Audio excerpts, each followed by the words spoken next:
Morning friends, GS by Vipin Chaudhary आप सबके सामने। जीएस बाय विपिन चौधरी में मैंने आपको मॉडर्न हिस्ट्री स्टार्ट किया था। आपसे पहले मैंने ज्योग्राफी कराया।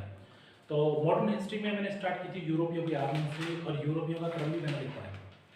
उस क्रम में मैंने सबसे पहले आपको बताया था कि भारत में आने वाले पुर्तगाली थे। पुर्तगाली के बाद फिर कौन आए? डच आए। डच के बाद फिर कौन आए? डच के बाद अंग्रेज आए। अंग्रेज के बाद डेनिश आए, और डेनिश के बाद फ्रांसीसी। ठीक है ना। ये यूरोपियों का आगमन का ये दिखाया जाता है। तो देखो, सबसे पहले पुर्तगाली आए, और पुर्तगाली के बाद फिर कौन आए? डच आए, और डच के बाद फिर कौन आए? अंग्रेज आए, और अंग्रेज के बाद फिर कौन आया? फ्रांसीसी आए, और डेनिश आए, और डेनिश के बाद फिर कौन आया? फ्रांसीसी आए। डेनिश के बाद फ्रांसीसी आए। कौन आए? फ्रांसीसी। तो मेरे प्यारे बच्चों, आपको मैंने बताया एक अनुक्रम आपसे पूछा जाता है। इसमें मैं आपको पुर्तगाली पढ़ा चुका हूँ, डच पढ़ा चुका हूँ, सारे टॉपिक मैंने पढ़ा चुका हूँ। वीडियो अपलोड होना बाकी है, सारे वीडियो का आपको मिल जाएगा एक तक, और इससे बाहर एक भी सवाल नहीं पूछा जाएगा। दूसरी बात आती है अंग्रेज की। इन्होंने ESIC की जो स्थापना की थी, जिसे ईस्ट इंडिया कंपनी कहते हैं, वो फेमस है। वो इसलिए फेमस है कि अंग्रेजों ने सबका आधिपत्य उखाड़कर भारतवर्ष पर अपना कब्जा कर लिया था, जिसे हम ब्रिटिश भारत के नाम से जानते हैं। ब्रिटिश भारत के नाम से तो हेडिंग करेंगे अंग्रेज, और अंग्रेज की जगह और इंग्लिश में लिखेंगे इसे ब्रिटिश। क्या लिखेंगे? ब्रिटिश, क्योंकि ये अंग्रेज थे, है ना। ब्रिटिश। इसके बारे में हम लिखना प्रारंभ करते हैं।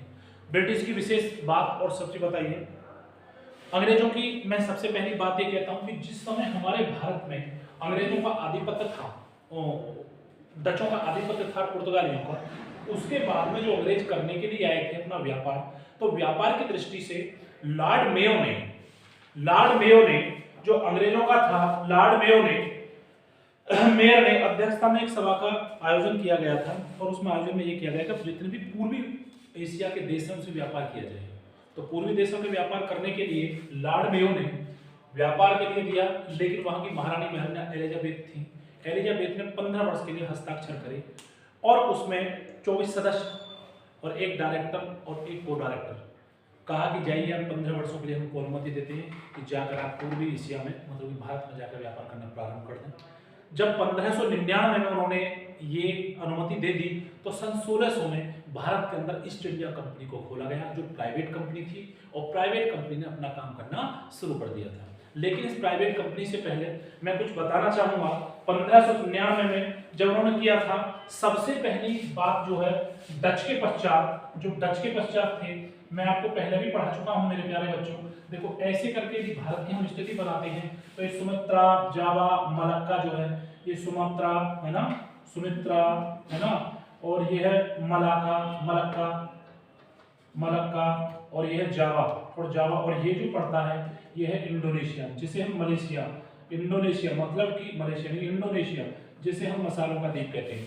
तो ऐसे करके जब भारत आए, समुद्र के रास्ते से आए, तो उन्होंने क्या काम करा? सबसे पहले 1599 की बात बताता हूँ। उससे पहले 1599 अनुमति देने से पहले समुद्र के अंदर जो छोटे छोटे द्वीप थे, यहाँ अपनी कोठी बनाई। क्या बनाई? कोठी। तो इन्होंने जब कोठी स्थापित मतलब अपना एक स्थान बनाया। इन द्वीपों पर आसान था कोठी बनाना, क्योंकि इन द्वीपों की जनसंख्या बहुत कम है, ये समुद्र के अंदर द्वीप है। यहाँ से फिर उन्होंने देखा कि भारत की स्थिति क्या है। 1599 में लॉर्ड मेयर की अध्यक्षता में सारी चीजों को बारीकी से पढ़ेंगे। अध्यक्षता में परमिशन मिली, मतलब परमिटेड किया गया। किसके लिए? पूर्वी एशिया देशों के साथ व्यापार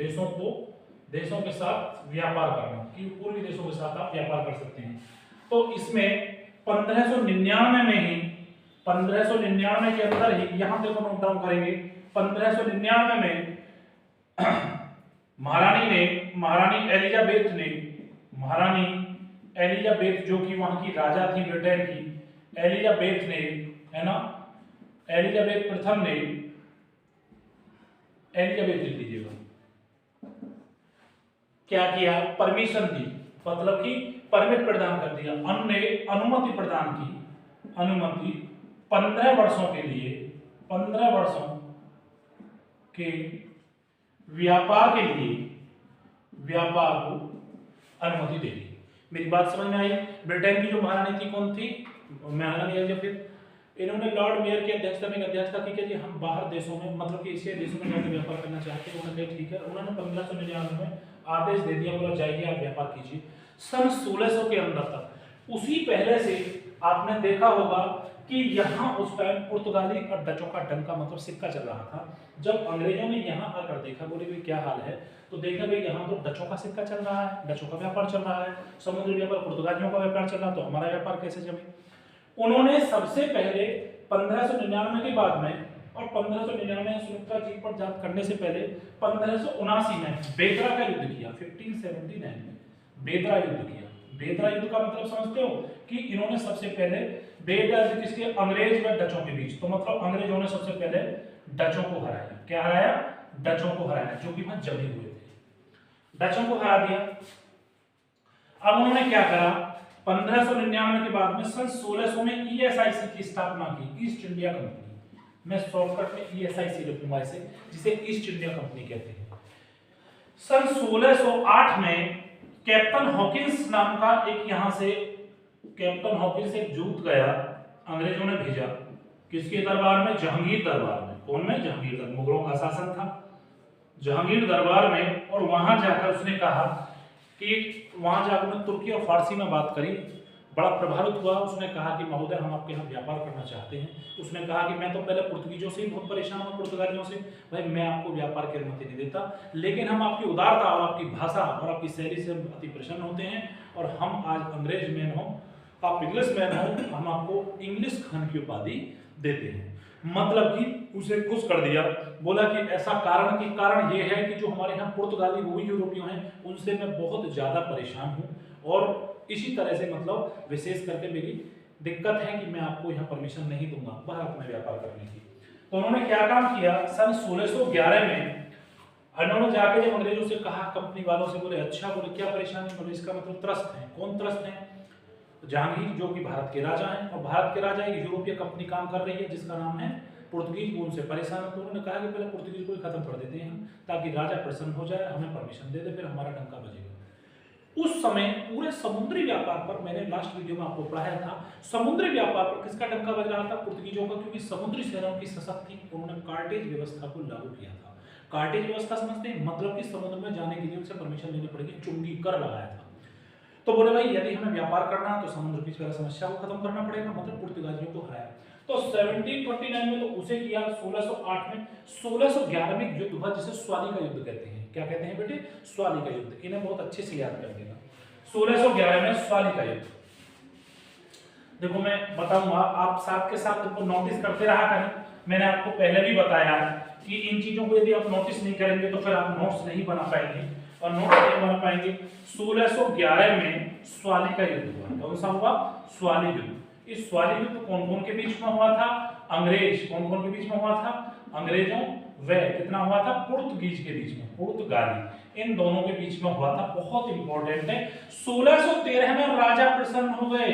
कौन? जहांगीर। और जहांगीर ने क्या दे दी? जहांगीर ने अनुमति दे दी। क्या दे दी? अनुमति दे दी। अंग्रेजों से खुश होकर अनुमति दे दी। अनुमति दे दी किसकी दे दी? व्यापार करने की अनुमति दे दी। किसकी दे दी? व्यापार करने की अनुमति। मेरे प्यारे बच्चों, 1611 में जब हराया तो बड़ा खुश हुआ। पूरा जवाब तुम्हें देते हैं। बोले वेरी गुड। उन्होंने क्या काम करा? भारत का ये हिस्सा जो तमिलनाडु है, इस तमिल के अंदर एक जगह होती है मछलीपट्टनम। क्या होती है? मछलीपट्टनम, है ना। यहाँ जाकर अपना व्यापार, पहली कोठी बनाई। उसके बाद आगे क्या पड़ता है? ये आंध्रा, ये तमिल था। तमिलनाडु में एक जगह पड़ती, ये था यहां से लेकर आंध्र प्रदेश। आंध्र प्रदेश में छोटे छोटे राज्यों में बटे हुए थे, इनके शासक थे। यहां जाकर सुल्तान को कहा, यहाँ पुलिकट पर, पुलिकट के पास, है ना, पुलिकट के पास, पुलिकट के पास यहाँ एक कोठी और स्थापित की, मतलब अपना दुर्ग बनाया। उन्होंने फिर इसलिए किया, यहाँ फिर एक मद्रास, तमिलनाडु की राजधानी नीचे जो पड़ती है मद्रास, मद्रास के एक राजा था जिसका नाम था चंद्रगिरी। जिसका नाम क्या था? चंद्रगिरी। उससे कही, राजा जी हम आपके साथ काम करना चाहते हैं, हम व्यापार करना चाहते हैं, आप हमें परमिशन दे दो। उन्हें अपने प्रभाव में लाकर उन्होंने भी यहाँ एक दुर्ग बनाने की परमिशन दे दी। तो कह लीजिएगा मछलीपट्टनम, फिर कहाँ बना? पुलिकट आंध्र प्रदेश, और फिर कितना मद्रास, मतलब कि समुद्र के किनारे जितने भी बंदरगाह थे, जहां से समुद्र से आया जाया जा सकता था, व्यापार किया जा सकता था, उस सारे क्षेत्रों में कब्जा किसने कर लिया? अंग्रेजों ने कर लिया। अंग्रेज प्राइवेट कंपनी थी, बहुत सशक्त थे, उन्हीं सशक्तता के कारण उन्हें आगे बढ़ाया, और आगे बढ़ाने के बाद उन्होंने कार्य किया, बोले कि ठीक है कोई बात नहीं भाई, इन चीजों को मान लेते हैं, इतने लोग हैं। अब यहां से हम एक आगे काम करना चाहते हैं। बोले क्या काम करना चाहते हो? बोले कि यहां हम एक विशेष कर बंगाल के अंदर हमारा मन है, ये बंगाल था, बंगाल के अंदर हम देखते हैं क्या है, हम कासिम बाजार में एक फैक्ट्री थी जो डचों ने चला रखी थी। कौन सी थी? जो लास्ट वीडियो में मैंने पढ़ाया था, कपड़ा फैक्ट्री। कौन सी थी? कपड़ा फैक्ट्री। कपड़ा फैक्ट्री अच्छी नहीं लगती, कपड़ा कंपनी थी जिसमें 300 कर्मचारी काम करते थे और यहाँ से एक्सपोर्ट होता था। आज भी यदि हमारे यहाँ से कोई कपड़ा एक्सपोर्ट हो रहा है तो उसमें सबसे बड़ा योगदान किसका? डचों का योगदान है। बंगाल के अंदर अंग्रेजों ने, ईएसआईसी ने अपनी एक कंपनी खोली, उस कंपनी को स्थापित किया और कासिम बाजार पर अपना काबू कर लिया। कासिम बाजार पर अपना काबू कर लिया। कहते हैं कि भाई व्यापार हमारा यहाँ होगा सेटल। धीरे धीरे धीरे धीरे शाहजहां आए, शाहजहां ना के बराबर रहे, वो एक्सपायर हो गए। उसका एक बहुत खुराफाती लड़का हुआ जिसका नाम औरंगजेब था।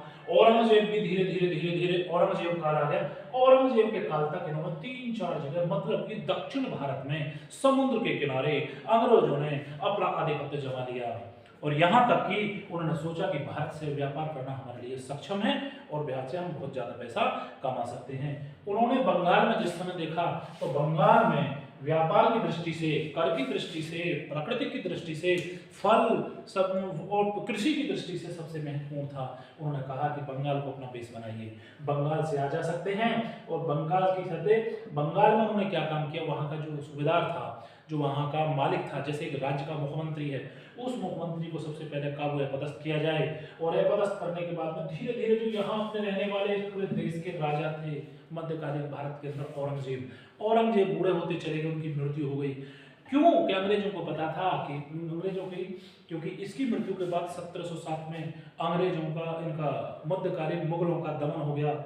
औरंगजेब बड़े क्रूर बुद्धि के थे, उससे भी क्रूर बुद्धि के कौन व्यक्ति थे? उनके बेटे, 4-5 बेटों में आपस में तब की लड़ाई हुई और उसकी राजगद्दी को लेकर, और आपस में वो अलग अलग बढ़ गए। भारत की मुगलकालीन शक्ति कमजोर पड़ गई और अंग्रेजों ने उसका लाभ उठाया। जो यहाँ का सूबेदार था, उस सूबेदार को पराजित किया। पराजित करने के बाद जब वो हमारे यहाँ औरंगजेब एक्सपायर हो गए, उनके बट्टों में काटना, तो भारत अलग अलग राज्यों में बट गया। अवध, दक्षिण भारत अलग, बंगाल, हैदराबाद, इनके बड़े बड़े निजाम अलग था, निजाम कहते थे, निजाम का अलग है। दूसरी बात बंगाल में और अवध में, और इनकी इन तीनों जगह, और दिल्ली तो उत्तरकालीन मुगलकालीन बन गया। उत्तरकालीन मुगल कहते हैं जो वंशज होते हैं मुगलकालीन के, बहुत कमजोर अवस्था में था, नाम मात्र का रह गया। बंगाल पर उन्होंने सबसे पहले शासन किया, बंगाल को अपदस्थ किया, नवाब सिराजुद्दौला को आया। नवाब सिराजुद्दौला आने के बाद में फिर मीर कासिम वगैरह आए। मीर कासिम वगैरह आने के बाद में उसने अवध को, हैदराबाद के तीनों को मिलकर युद्ध किया अंग्रेजों के साथ, जिसे 1764 का बक्सर का युद्ध कहा जाता है। उसमें भी अपदस्थ कर दिया और अंग्रेजों ने इसे ध्वस्त कर दिया। और ध्वस्त करने के बाद में भैया फिर स्थिति ये बनी कि पूरे भारत पर फिर कौन हराने वाला था? अंग्रेजों ने पूरा शासन कर लिया। जैसे अंग्रेज कहते थे उसी प्रकार से छोटे छोटे जो राज्य थे इस वक्त, ये उसी प्रकार से उनसे संधि करते थे। सेना हमारी, काम हमारा, रक्षा हम करेंगे, लेकिन खर्चा आप उठाओगे। इन्होंने बहुत सारी सहायक संधियां करके फिर इन्होंने हड़प नीति अपनाई। इनके गवर्नर जनरल बनते गए और भारत को ये चूसते चले गए और भारत को पूरी तरह से अपने आप में इन्होंने गुलाम कर लिया। इन्होंने लेकर दक्षिण से और उत्तर तक, लेकर पूर्व से और पश्चिम तक, यहाँ तक कि अलग देशों में भी, जैसे कि बर्मा, म्यांमार, दूसरी बात नेपाल, और यहाँ तक कि अफगानिस्तान भी इन्होंने युद्ध किया। तो ये सबसे ज्यादा क्षेत्रफल शासन करने वाली कंपनी बनी थी, जिसका नाम है ईस्ट इंडिया कंपनी। ये क्यों बनी थी? इसके बाद एक कंपनी और आई थी, डेनिश, जो ना के बराबर जब भी चली गई थी कुछ समय के लिए, उसे इतना काउंट नहीं किया जाता। लेकिन फ्रांसीसी कंपनियों ने इससे बहुत मिलकर युद्ध किया, लेकिन फ्रांसीसी कंपनी का मुकाबला नहीं कर सकी। उसका विशेष कारण ये था, फ्रांसीसी कंपनी, इनमें विश्व युद्ध चल रहा था, फ्रांसिस के अगेंस्ट था, तो उन्हें ये लगता था फ्रांसीसी कंपनी सरकारी कंपनी थी, कुछ भी करने से पहले वहां से उन्हें परमिशन लेनी पड़ती थी। उन्होंने काफी रणनीतियां अपनाई, लेकिन इनमें फिर ये हुआ कि फ्रांसीसी कंपनियां नहीं जम पाई। हाँ, यदि फ्रांसीसियों में जैसा दिमाग था यदि फ्रांसीसियों के पास प्राइवेट काम होता, अपनी सारी पावर हाथ में होती, तो परमिशन लेने की, तो शायद इन पर हावी हो जाते या फिर आधे के बाकायदा हो जाते। लेकिन जो ये थे तुम्हारे अंग्रेज, इन्हें किसी के ऑर्डर की आवश्यकता नहीं थी कि आप जाओ और पहले ब्रिटेन से ऑर्डर लेकर, इनका ऑर्डर उनके जेब में रहता था और जो चाहते थे वो करते थे। अपनी स्ट्रेटजी के साथ इन्होंने फ्रांसीसियों को भी भारत में नहीं जमने दिया। ठीक है मेरे प्यारे बच्चों, ये मेरी कहानी आपको समझ में आई होगी। जो जो समझ में आ रही है उसे अपना नोट डाउन करते जाइए। अब हम अंग्रेजों में पढ़ रहे हैं। अंग्रेजों में हमने 1613 तक जहांगीर ने अनुमति दे दी व्यापार करने की, और पहली फैक्ट्री कहाँ की? मछलीपट्टनम में स्थापित। आप नोट करेंगे अपनी नोटबुक में कि इन्होंने पहली व्यापारिक कंपनी तमिलनाडु के अंदर मछलीपट्टनम में स्थापित की। सवाल पूछ लिया जाता है कि कहां कहां स्थापित की थी। चलिए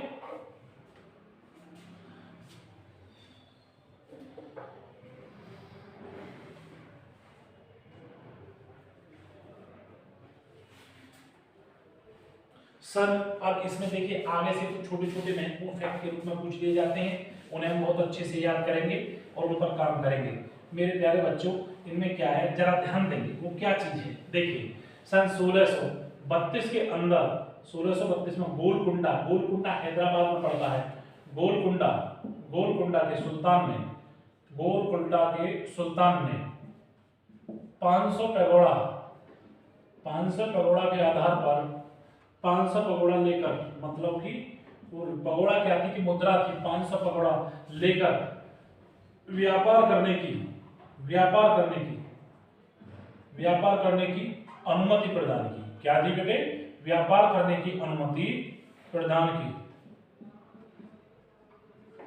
व्यापार करने की अनुमति प्रदान की। ठीक है।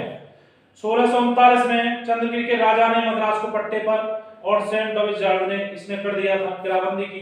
1639 में, सन 1639 के अंदर फ्रांसिस डे, फ्रांसिस डे मतलब कि फ्रांसिस डे माना जाता है। 1639 के अंदर फ्रेंच नामक अधिकारी ने, जो फ्रांसिस डे नामक एक अधिकारी था, नामक एक अधिकारी होता था, उस अधिकारी ने भारत में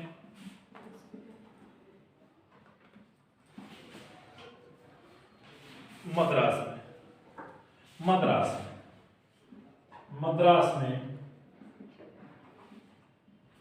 व्यापार करने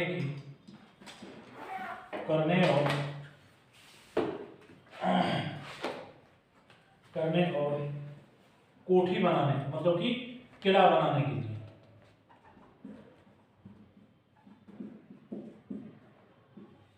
राजा चंद्रगिरी थे, वहां के राजा चंद्रगिरी से अनुमति प्रदान कर दी। क्या ली? से अनुमति दी। क्या ली? राजा थे, अनुमति दी, राजा चंद्रगिरी के नाम से उन्होंने अनुमति दे दी कि भाई अब हमें यहाँ व्यापार करने की दृष्टि से देखा जाए। अब आगे देखेंगे, अब उसमें आगे क्या होता है। 1615 में टॉमस ने आया था और पुर्तगाली राजकुमारी के साथ जब होता सर टॉमस के दरबार में सेंट फोर्ट बना था। उसके बाद व्यापारिक 1615 में टॉमस ने जहांगीर के दरबार में आया और इंग्लैंड की जो है, इंग्लैंड में 4 द्वितीय का विवाह पुर्तगाली राजकुमारी कैथरीन का विवाह, इस अवसर पर पुर्तगाली ने चार्ल्स को दहेज के रूप में बंबई दिया था बेटे। 1615 में बताता हूं मैं, 1615 में ये यहां तक आपको समझ में आया था।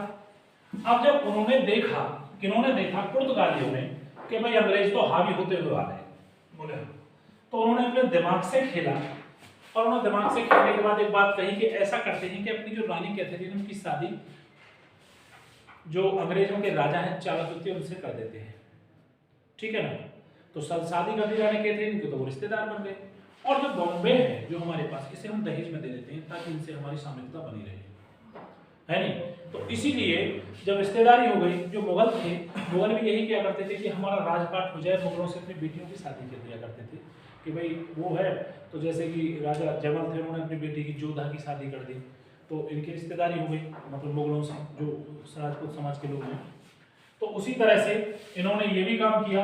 और फिर आगे से स्थिति ये आ गई, 1607 में टॉमस लो किसके दरबार में आया? जहांगीर के दरबार में आया और जहांगीर के दरबार में आया 1600 में इंग्लैंड के राजा चार्ल्स द्वितीय का विवाह किससे हो गया? अब दोनों चीज लिखेंगे। 1661 में इंग्लैंड के राजा, इंग्लैंड राजा चार्ल्स द्वितीय, नाम लिखेंगे इसका चार्ल्स द्वितीय, इस तरह से पुर्तगाली रानी कैथरीन का विवाह हो गया। किसका हो गया? रानी कैथरीन का विवाह हो गया। आया बात समझ में? अब इन्होंने क्या काम किया, बोला कि वैसे भाई अब यहां से जो है, और इन्होंने क्या किया, पुर्तगालियों ने और बम्बई द्वीप को जो कि सॉल्सेट बम्बई द्वीप को राजा को दहेज में दे दिया। क्या किया बेटा? दहेज में दे दिया। क्या कर दिया? दहेज में दे दिया गया। बेटा जाओ इसका दहेज लो, आप जाइए, दहेज में उसे दे दिया।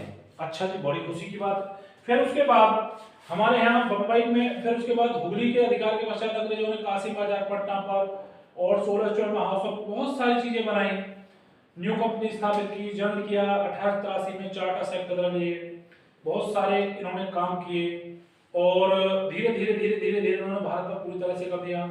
कासिम बाजार, पटना, राजमहल पर इन्होंने कब किया? धीरे धीरे इन्होंने कासिम बाजार एक ही बात है, कासिम बाजार, हुगली है ना, हुगली, फिर इधर जाएंगे इसके पास पटना, बिहार लग जाता है, पटना पर अपना अधिकार कर लिया, पटना पर अधिकार कर लिया।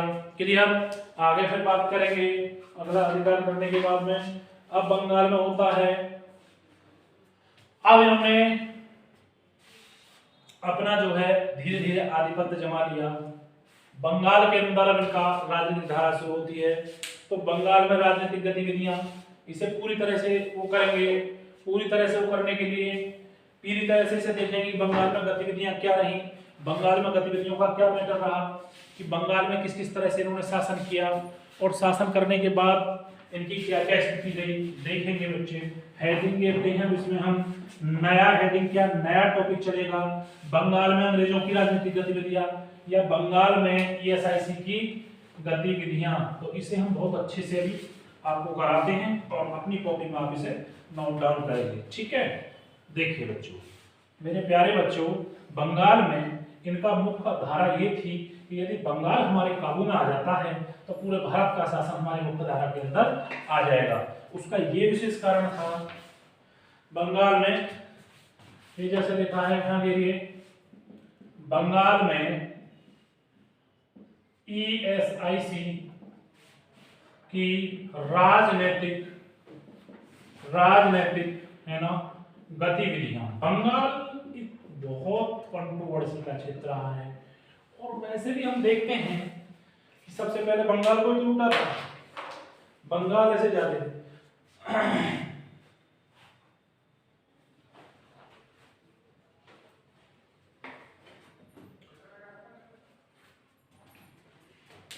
देखिए, इस बंगाल के अंदर जो शासक थे वो मुस्लिम शासक थे।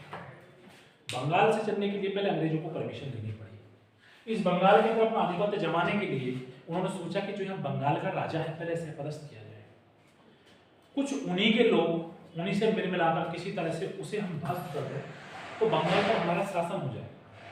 और यदि बंगाल पर हमारा शासन हो गया तो धीरे धीरे भारत की स्थिति बहुत खराब है और मुगल कालीन अब गड्ढे में जाने वाला है, तो हम पूरे भारत पर काबू कर देंगे। इसका मतलब कि ब्रिटिश लोगों की नीयत हमारे भारत के प्रति साफ नहीं थी। साफ साफ जाहिर होता है वो भारत के अपने काबू में करना चाहते थे। वो चाहते थे कि ये असभ्य, बर्बर और रूढ़िवादी लोग हैं, इन्हें कुछ पता नहीं है। आप अपने धर्म का प्रचार प्रसार कीजिए और प्रचार प्रसार करने के बाद में आप अपना आधिपत्य भारत पर जमा लो। यहाँ से ढेर ज्यादा पैसा लेकर, पैसा कमाकर आप अपने यूरोप के लिए ले जाओ और आप सदृढ़ बन जाओ। देखिए होता क्या है, यहाँ सबसे पहले जो राजा था, राजा से परमिशन लेते थे। राजा मूर्ख थे, यहाँ के राजा को पता नहीं था। उन्हें चुंगी दिया, उन्हें कर दिया, टैक्स दिया, 3000 रुपये का वार्षिक फर्रुखशियार एक राजा हुए थे, वो बड़े बीमार थे, उनको एक डॉक्टर ने इलाज कर दिया, उनसे बड़े खुश हुए। बोले उन्होंने धीरे से पूछा कि हमें व्यापार की अनुमति मिलेगी? वहाँ क्यों नहीं मिलेगी, बिल्कुल लो, आप हमें 3000 रुपये वार्षिक दीजिए, पूरे भारत में कहीं भी बिना चुंगी रहे व्यापार कीजिए, है कि नहीं? तो ये पागलपंती तो थी अपने देश में। भाई हमारा देश कहाँ से चलता है? टैक्स। पैसा कहाँ से आता है? टैक्स ही तो आता है पैसा। टैक्स, चोरी, टीडीएस वगैरह आप डेली चढ़ रहे हो, उसी से बजट होता है। देखिए भारतवर्ष में हर प्रथम, पहले लास्ट में होता था प्रथम फरवरी के अभी फर्स्ट वीक में जैसे हुआ था चुनाव से पहले, उत्तर प्रदेश चुनाव से पहले वो हुआ था, बजट पेश हुआ था। बजट में क्या था, कितना पैसा है, कितना गया। तो पैसा आता कहाँ से है? जनता से तो आता है, राजस्व से तो आता है, उससे असूलते हैं, उसी से देश चलता है। और भारत की संचित निधि में, पार्टी फंड ऑफ इंडिया कहते थे, मतलब फंड ऑफ इंडिया, मतलब कि भारत की संचित निधि में जो एकत्रित पैसा होता है उसमें वो पैसा इकट्ठित हो जाता है। अब बात यह है कि उसी में से फिर ये खर्च करते हैं, किसको कितना परसेंट दिया, कितना परसेंट देना है, कितना परसेंट, उतना ही आया और उतना ही गया। तो जब बजट पढ़ते हैं तो उसमें एक होती है खर्च और एक होता है व्यय। व्यय और खर्च दोनों होती है, एक होता है इनकम और एक होता है खर्च, एक्सपेंडिचर, और एक होता है कंजप्शन। उनमें अलग अलग बातें, एक दिन में बजट आपको पढ़ा दूंगा कि बजट कैसे बनता है। बजट जो हमारे यहाँ का फाइनेंस मिनिस्टर होता है वो कैसे कैसे बजट होता है, फिर उसकी आर्थिक एक समिति बनती है, उसे वो मंत्रालय उसकी देख रेख करता है, उसके जैसे होने के बाद फिर सर्टिफाइड होकर जब वो जो है बजट पेश किया जाता है पूरे भारत का क्या बजट है। तो मतलब कहने का मतलब ये है कि बंगाल में अब अंग्रेजों ने अपना सिक्का घुमाना शुरू कर दिया। बंगाल का सिक्का घुमाने का मतलब कि बंगाल में अपना आधिपत्य जमाना शुरू कर दिया। वो चाहते थे कि बंगाल में हम ज्यादा से ज्यादा धन अर्जित कर सके। तो मेरे प्यारे बच्चे 1651 में गेट वाटर में और एक लाइसेंस से अंग्रेजी कंपनी प्राप्त कर लिया था ग्रेवियन वाटर ने, ठीक है ना। बंगाल में व्यापारिक छूट के लिए 1651 में बंगाल में एक ग्रेट बाटियन था। कौन था? ग्रेट बाटियन। बाटियन ने सरकार से व्यापार अनुमति ले ली थी, व्यापार अनुमति प्रदान की, व्यापार अनुमति दी, व्यापार अनुमति, ठीक है ना, कि हम व्यापार करना चाहते हैं। 3000 एक लाइसेंस ही अंग्रेजों ने प्राप्त कर लिया, तो 3000 रुपये वार्षिक के बदले में कंपनी को बंगाल, बिहार, उड़ीसा में मुक्त व्यापार करने की। इसके बाद क्या हुआ कि 3000 रुपये लिए, 3000 रुपये वार्षिक में, 3000 रुपये वार्षिक में बंगाल, बिहार, उड़ीसा में, बंगाल, बिहार, उड़ीसा में, बंगाल, बिहार, उड़ीसा में व्यापार करने की अनुमति प्रदान की। क्या की बेटे? अनुमति प्रदान। सवाल पूछ लिया जाता है ऐसे कौन से राज्य हैं कि जिनमें ये बंगाल, बिहार, उड़ीसा, ये तीन राज्य ऐसे हैं, बंगाल बराबर बिहार, उत्तर प्रदेश के बाद बिहार, बिहार के बाद बंगाल, नीचे से उड़ीसा आता है। इन तीन राज्यों में प्रेसिडेंसी बन गई और कह दिया कि आप 3000 रुपये वार्षिक दें और व्यापार, है कि नहीं।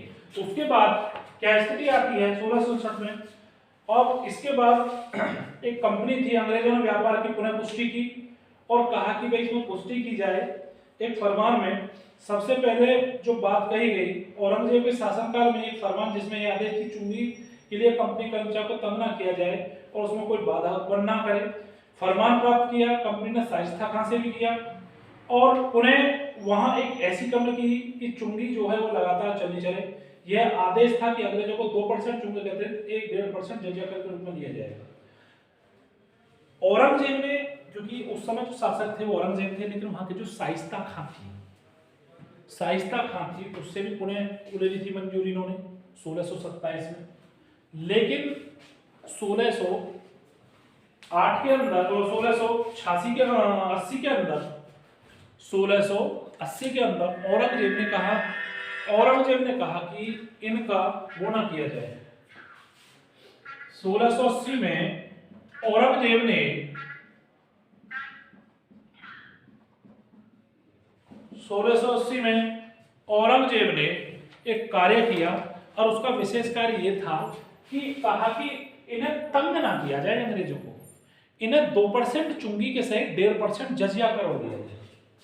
2% चुंगी के साथ 1.5% है ना जजिया कर लिया जाए। जजिया कर मतलब धार्मिक कर, जजिया कर लिया जाए और उनसे कह दिया वहां के जो राजा थे कि भाई इन्हें कोई तंग बाधा ना हो खुलकर व्यापार करने दो।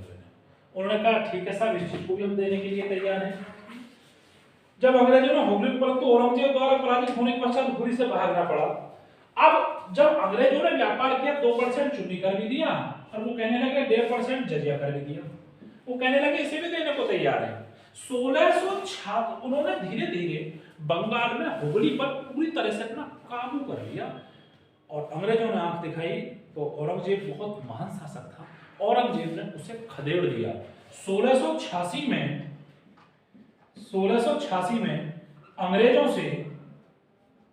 अंग्रेजों को हुगली से औरंगजेब ने खदेड़ दिया। क्या कर दिया? खदेड़ दिया। बोला भाई एक काम करो, मैंने व्यापार के अनुमति औरंगजेब ने खदेड़ दिया। अब देखिए हमारे यहाँ की मूठ नीची खदेड़ दिया।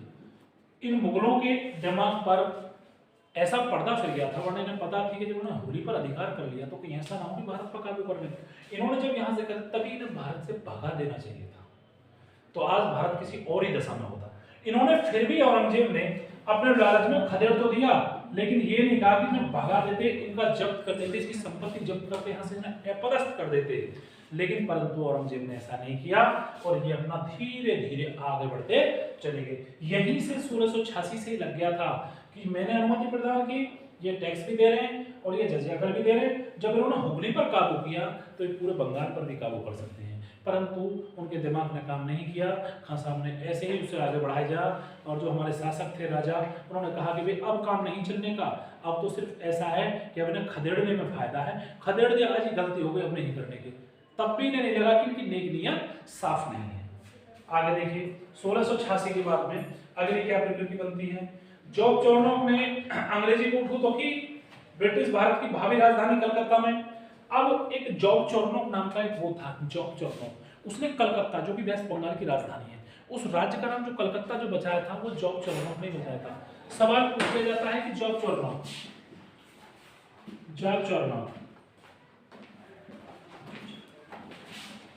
चॉर्नोक ने Calcutta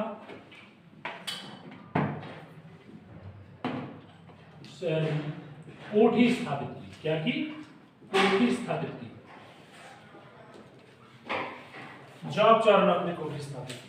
clear?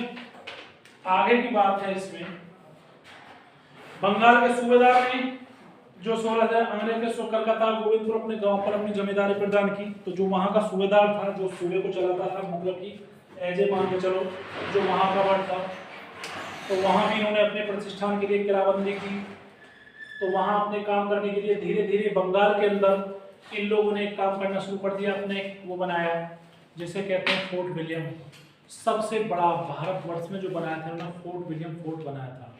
Fort William fort बनाया था, अपना किला बनाया था अंग्रेजों ने, जो इनका बहुत मुख्य द्वार था। और किलाबंद व्यवसायिक का और चार्ल्स और ने इसे 1700 में प्रथम प्रेसिडेंसी नगर घोषित किया और 1774 से और 1911 तक ब्रिटिश भारत की राजधानी रहा। 1774 से और 1911 तक। ये लास्ट इंपॉर्टेंट बात तो ये है कि कलकत्ता की स्थापना किसने की? जॉब चॉर्नोक ने की। कोठी किसने स्थापित की? जॉब चॉर्नोक ने की। जॉब चॉर्नोक एक अंग्रेज अधिकारी था, बंगाल पर चल गया, बंगाल के अंदर ही एक फोर्ट विलियम कॉलेज बनाया गया, फोर्ट विलियम फोर्ट बनाया गया। सबसे पहले फोर्ट विलियम फोर्ट, फिर उसके बाद fort William college. Fort William college आप आगे पढ़ोगे जिसमें कि आईएएस पीसीएस की ट्रेनिंग किया करते थे, है कि नहीं? तो फोर्ट विलियम फोर्ट की बात करेंगे तो फोर्ट विलियम फोर्ट की स्थापना कहाँ की गई? बंगाल के अंदर। देखो बंगाल में fort William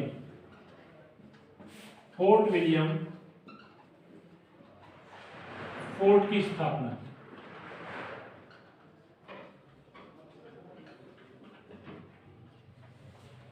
fort William fort की स्थापना की है। क्लियर? तो आज के लिए इतना ही काफी। मैंने अंग्रेजों में पढ़ाया, तो ये एसएससी आपकी खत्म नहीं होगी क्योंकि लॉन्ग है।